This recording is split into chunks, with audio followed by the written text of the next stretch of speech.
How are you?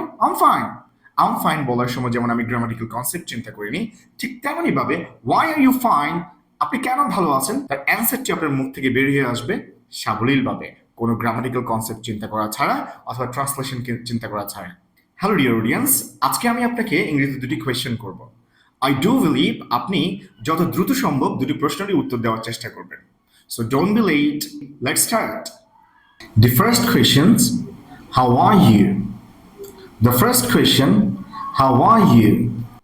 The second question, why are you fine? Why are you fine?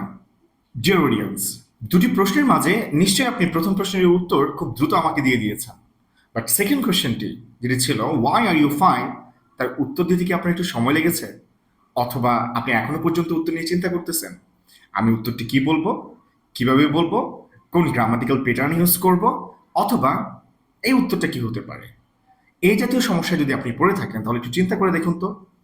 প্রথম ইংরেজি প্রশ্ন how are you, ইংরেজিতে থাকার পরেও আপনি উত্তর দিয়ে দিয়েছেন I'm fine, I'm good, I'm pretty good, অথবা এই জাতীয় কোনো একটা সেন্টেন্স।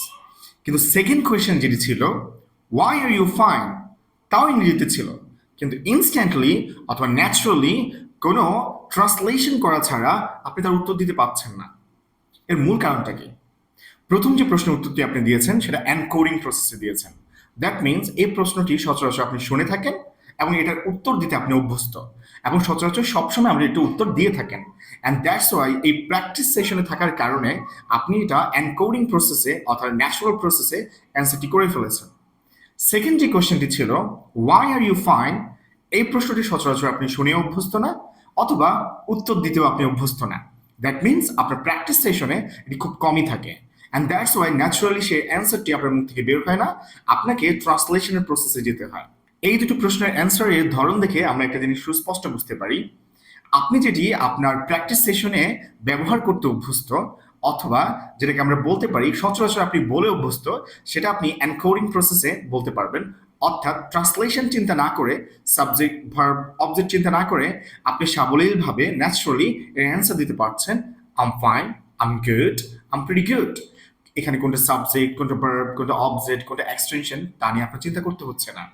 কিন্তু ওয়াই আর ইউ ফাইন এই সেন্টেন্সটির, এই বাক্যটির যখন আপনি অ্যান্সার দিতে যাচ্ছেন তখন কিন্তু আপনার মাঝে ট্রান্সলেশনের বিষয়টি কাজ করতেছে, যেহেতু এটা আপনি অ্যান্সার দিতে অভ্যস্ত না, অথবা এই জাতীয় সেন্টেন্সের অ্যান্সার আপনি সচরাচর আপনার ডায়লগ কনভারসেশনে খুব বেশি ব্যবহার করেন না।